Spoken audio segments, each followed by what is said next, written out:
Guys, तो आज हम आप लोग के लिए लेकर आए हैं क्लास 12 का पहला चैप्टर सॉलिड स्टेट।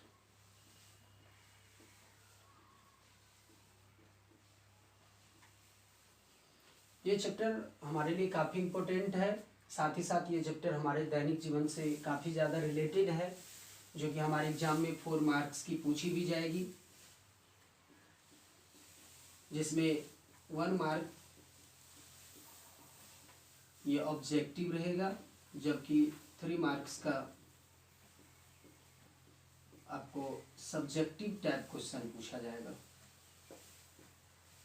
तो आइए जानते हैं सॉलिड स्टेट है क्या।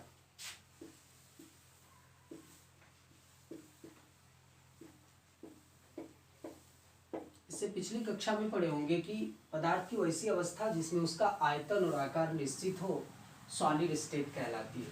पदार्थ की वैसी अवस्था जिसमें उसका आयतन एवं आकार दोनों निश्चित हो क्या कहलाती है? सॉलिड स्टेट कहलाती है। यानी इसका क्या होता है? फिक्स साइज एंड वॉल्यूम, आयतन एवं आकार क्या होता है? निश्चित होता है। कहने का अर्थात मतलब हुआ कि सॉलिड स्टेट जो है पदार्थ की वैसी अवस्था, पदार्थ की वैसी अवस्था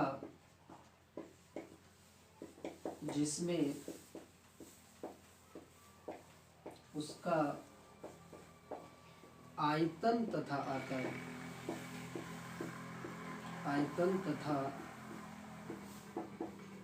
आकार निश्चित हो, सॉलिड स्टेट कहलाती है।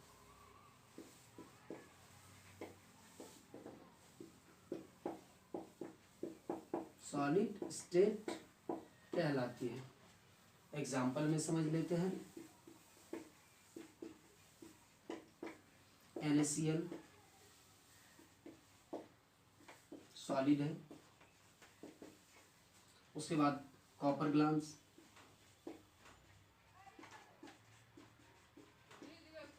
सॉलिड है। ठीक, इसके बारे में जानते हैं। अब ये सॉलिड 2 प्रकार के होते हैं। काइंड्स ऑफ सॉलिड पढ़ रहे हैं।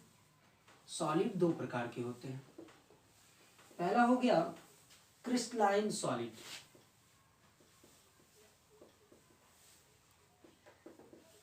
क्रिस्टलाइन सॉलिड, और दूसरा हो गया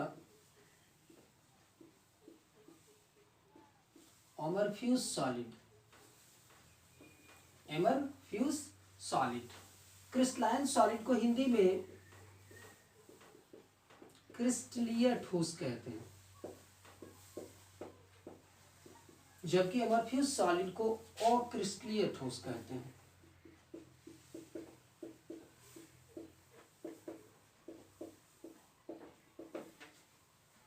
ये दोनों काफी ज्यादा इंपॉर्टेंट है। कई बार एग्जाम में पूछा जा चुका है कि क्रिस्टलीय ठोस और अक्रिस्टलीय ठोस में क्या अंतर है, या अगर ऐसे नहीं पूछा तो निश्चित रूप से पूछेगा कि क्रिस्टलीय ठोस क्या है, या फिर पूछ सकता है कि अमरफ्यूज सॉलिड क्या है।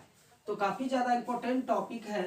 What mean different between crystalline solid and amorphous solid. तो आइए जानकारी प्राप्त करते हैं कि क्रिस्टलीय और अक्रिस्टलीय सॉलिड में क्या डिफरेंट है, क्या अंतर है, जो कि हमारे लिए काफी ज्यादा इंपॉर्टेंट भी है।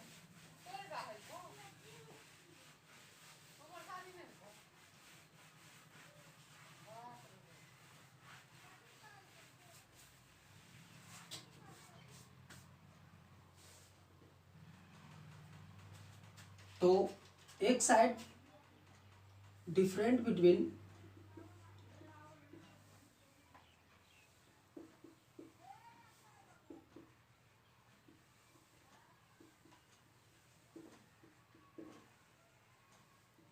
crystalline solid and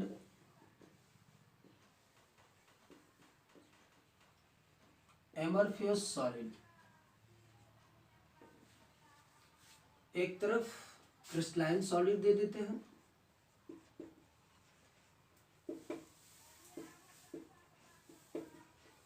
जबकि दूसरी तरफ एमरफ्यूज सॉलिड दे देते हैं।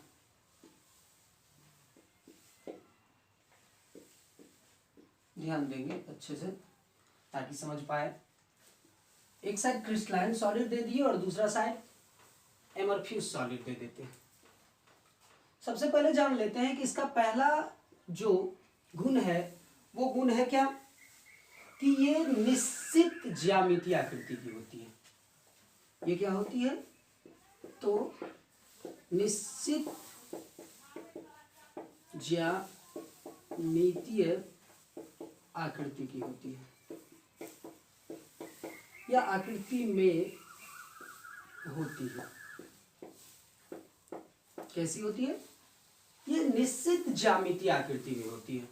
अब निश्चित ज्यामितीय आकृति का मतलब हुआ कि यदि NaCl कोई ठोस का निर्माण कर रहा है तो निश्चित रूप से वो इस टाइप से होगा। फिर यहाँ Cl minus Na plus Cl minus Na plus, फिर यहाँ Na plus Cl minus Na plus Cl minus, फिर यहाँ Cl minus Na plus Cl minus Na plus. मतलब इसका जो अरेंजमेंट होगा, इसके पार्टिकल का जो अरेंजमेंट होगा वो निश्चित ज्यामितीय आकृति का होगा। जबकि एमरफ्यूज सॉलिड में जस्ट इसका अपोजिट हो जाता है कि इसका जो ज्यामितीय आकृति होती है वो निश्चित नहीं होती है। अगर दो पार्टिकल से किसी सॉलिड का निर्माण इस प्रकार से हुआ हो, क्या हो जाएगा, कौन सा सॉलिड हो जाएगा, तो क्रिस्टलाइन सॉलिड।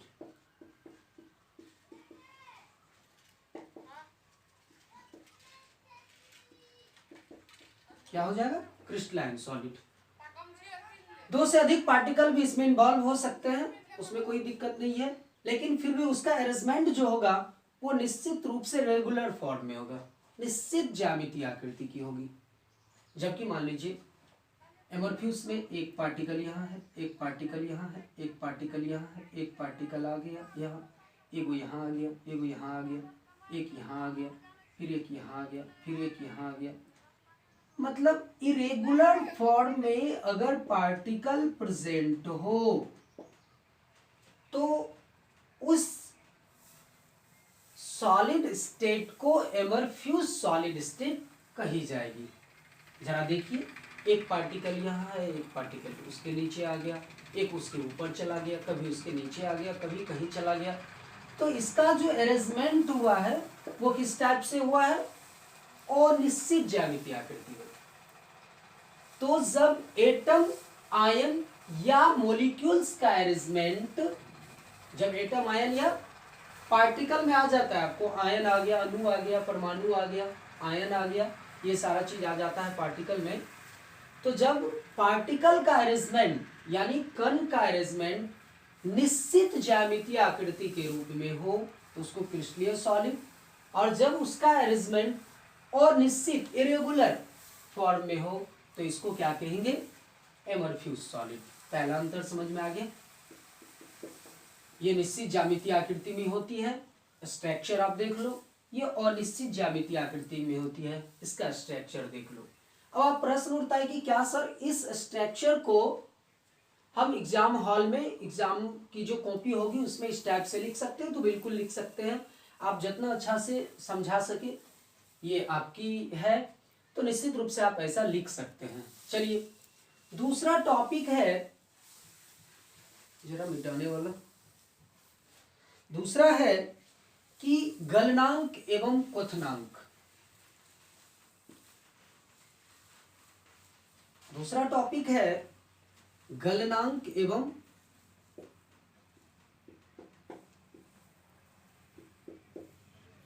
इसका गलनांक तथा जो क्वथनांक होती है,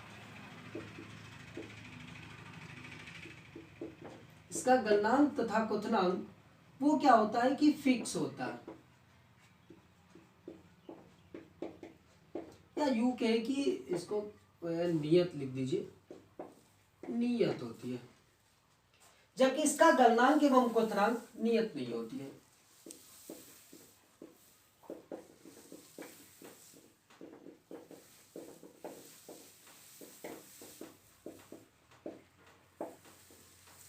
क्वथनांक नियत नहीं होती है।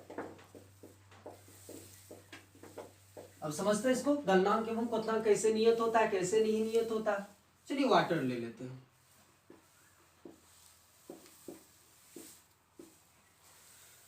आप जानते हैं कि 0 डिग्री सेंटीग्रेड पर वाटर क्या होता है, क्या होता है, बिल्कुल सॉलिड बन जाता है, बर्फ के रूप में आ जाता है, आ जाता है कि नहीं। जबकि इसमें देखिए रबर को देखिए,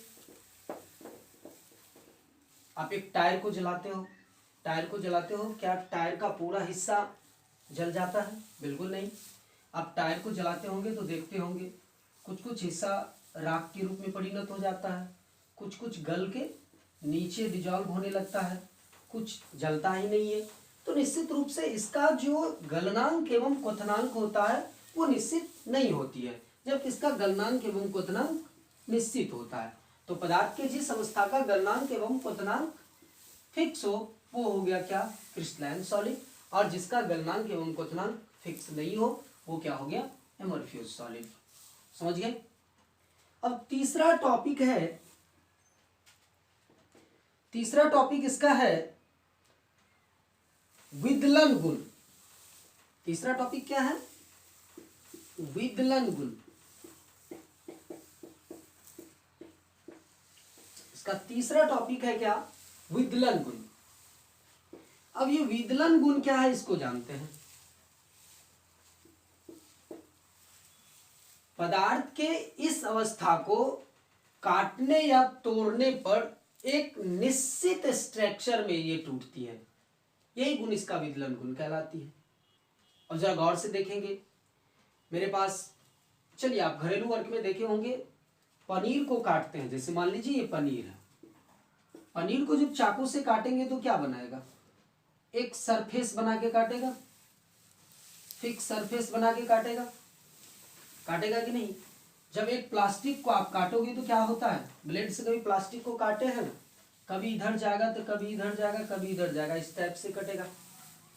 विदलन गुण का मतलब हुआ कि पदार्थ को कहीं से तोड़ने या काटने पर जब वह एक सरफेस बना के, एक निश्चित सरफेस बना के अगर वो कटती है तो वो गुण पदार्थ की विदलन गुण कहलाएगी। और ऐसा गुण क्या होता है, ये क्रिस्टलाइन सॉलिड में निश्चित होता है, जबकि एमरफ्यूज सॉलिड में क्या होता है, वो निश्चित नहीं होता, वो कहीं से भी टूट सकता है, कहीं से भी कट सकते हैं, कट सकता है। जैसा कि आप कांच को तोड़िएगा तो वो क्या होता है, कहीं से भी टूट जाती है, चकनाचूर हो जाती है, कुछ भी हो जाती है। तो ये पदार्थ का विदलन गुण हो गया, पदार्थ का वैसा गुण जिसमें उसे कहीं से तोड़ने या काटने पर वो निश्चित शेप बनाकर कटती हो, वो पदार्थ की क्या कहलाएगी, विदलन गुण कहलाएगी। अब चौथा टॉपिक है शीतलन वक्र।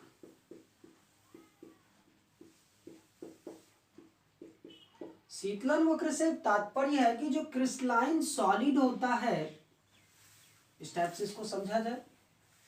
मान लिया जाए कोई सॉलिड है, यहाँ टेम्परेचर को टी को दिखा रहा है और यहाँ टाइम यानी छोटा टी से समय को दिखा रहे हैं। कोई मैटर जो है गैसीय स्टेट में है, मान लीजिए 160 डिग्री सेंटीग्रेड पर वो गैसीय स्टेट में है। यहाँ पर 160 से मान लीजिए 50, 150 की, 140 की, 100 पर लाए, कहीं ना कहीं इतना डिग्री टेम्परेचर पर इसको लाए, तो 100 डिग्री टेम्परेचर पर ये गैस क्या हो गया, क्या बना होगा, गौर करिए, लिक्विड बना होगा। और ये तब तक टोटल बाय टोटल, जब तक कि टोटल गैस लिक्विड नहीं बन जाए तब तक टेम्परेचर कितना हुआ होगा, 100 डिग्री, यानी तापमान इसका क्या होगा, फिक्स होगा 100 डिग्री। कब तक, जब तक कि टोटल गैस क्या नहीं बन जाए, लिक्विड। ठीक, फिर इस टेम्परेचर को घटा करके 90 से 80 और बाद में क्या कर दिए, 0 डिग्री सेंटीग्रेड कर दिए। तो फिर ये यहाँ से क्या होता होगा, घट गया होगा, लिक्विड से क्या बन गया होगा, 0 डिग्री सेंटीग्रेड पर सॉलिड बन गया होगा। क्या बन गया होगा, सॉलिड। जबकि यहाँ क्या बना होगा, लिक्विड। तो यही है कौन चीज, अवस्था परिवर्तन। अवस्था परिवर्तन। तो सॉलिड स्टेट का जो होता है वो एक नियत अवस्था परिवर्तन होता है और नियत टेम्परेचर पर वो अवस्था परिवर्तन होता है, जबकि ये नियत टेम्परेचर पर अपना अवस्था परिवर्तन नहीं करती है। इसी चीज को कहेंगे शीतलन वक्र। इसी को क्या कहेंगे, शीतलन वक्र। इसमें क्या होता है देख लीजिए, इसमें मान लीजिए यहाँ टेम्परेचर T है, यहाँ टाइम T है। इसमें क्या होता है कि अगर टेम्परेचर को घटाएंगे तो कहीं रुकेगा नहीं, ये एक अपना इस टाइप से एक सतत वक्र तैयार करेगा, जबकि ये क्या करती है, असतत वक्र तैयार करती है। तो पूछ देगा एक क्वेश्चन यहाँ और भी आ रहा है कि असतत वक्र कौन क्रिएट करता है, तो क्रिस्टलाइन सॉलिड। और सतत वक्र कौन क्रिएट करता है, तो एमरफ्यूज सॉलिड। समझ गए कि नहीं। अब अगला है प्रकृति। अगला जो नंबर है वो है प्रकृति। चाहे जो भी नंबर हो, वो नंबर आपका क्या है, मान लीजिए 4 या 5 जो भी हो, देख लीजिएगा शायद 4 ही नंबर होगा। ये प्रकृति, इससे पिछला शायद 3 नंबर का ही होगा। इसकी प्रकृति क्या होता है कि क्रिस्टलाइन सॉलिड की, इसका क्या होता है कि प्रकृति इसका वास्तविक होता है और इसका क्या होता है, काल्पनिक। ये तो आप समझ ही गए होंगे वास्तविक काल्पनिक क्या है, इसके बारे में तो समझाना जरूरी नहीं समझता हूं मैं, कि क्रिस्टलाइन सॉलिड की प्रकृति वास्तविक होती है जबकि एमरफ्यूज सॉलिड की प्रकृति काल्पनिक होती है। अब पांचवा क्या है, जरा गौर से इसको देखें। पांचवा है कणों की व्यवस्था। कणों की व्यवस्था। तो क्रिस्टलाइन सॉलिड की जो कणों की व्यवस्था होती है ये लॉन्ग अरेंजमेंट में होती है। किस अरेंजमेंट में होती है, लॉन्ग अरेंजमेंट में, दीर्घ पारसी व्यवस्था।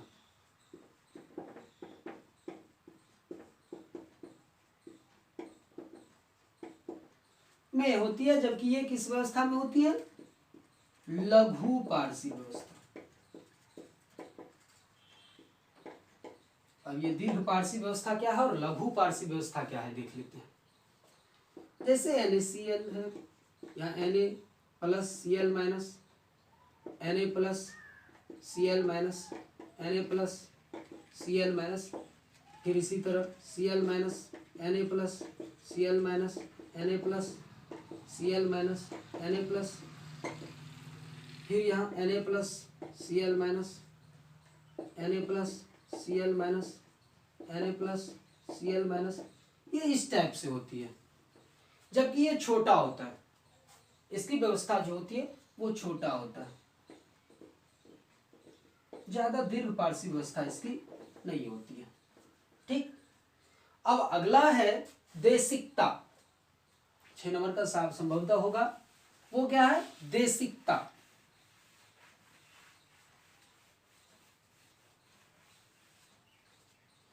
छह नंबर का टॉपिक देशिकता। अब देशिकता क्या है, जरा इस चीज को समझे। भिन्न भिन्न दिशाओं में देखने पर भिन्न भिन्न दिखाई देना, ये देशिकता हो गया। यानी मान लीजिए NaCl है, Na plus Cl minus, Na plus Cl minus, Na plus Cl minus, फिर यहाँ मान लीजिए Cl minus, Na plus Cl minus, Na plus Cl minus, Na plus, यहाँ भी मान लीजिए Na plus Cl minus, Na plus Cl minus, Na plus Cl minus, यहाँ Cl minus, Na plus Cl minus, Na plus Cl minus, Na plus. जरा इसको देखिए, इस type से देखिए तो कैसा दिखाई दे रहा, Cl minus Na plus, Cl minus Na plus. इस साइड से देखिए तो Cl minus Cl minus Cl minus Cl minus, इधर से देखिए तो Na plus Na plus Na plus Na plus, किधरों कहीं से देखते हैं तो Cl minus Na plus Cl minus Na plus दिखाई दे रहा है, जबकि इधर से देखते हैं तो Cl माइनस दिखाई दे रहा है, इधर से देख रहे हैं तो Na प्लस दिखाई दे रहा है। मतलब क्या कि ये जो है ये क्या है, विषम देशिक है, इस टाइप का है, विषम देशिक है, इस टाइप का है, विषम देशिक है। जबकि ये जो होता है ये समदेशिक होता है। अब बोलिए मेला समदेशिक है कि विषमदेशिक है? किधरों से देखिए भाई भीड़ दिखाई देगी, आप किसी एगो को चुन नहीं सकते हैं, एक के बाद एक को नहीं चुन सकते, मेला है उसमें भीड़ है, और भीड़ है तो क्या है, क्या है, समदेशिक।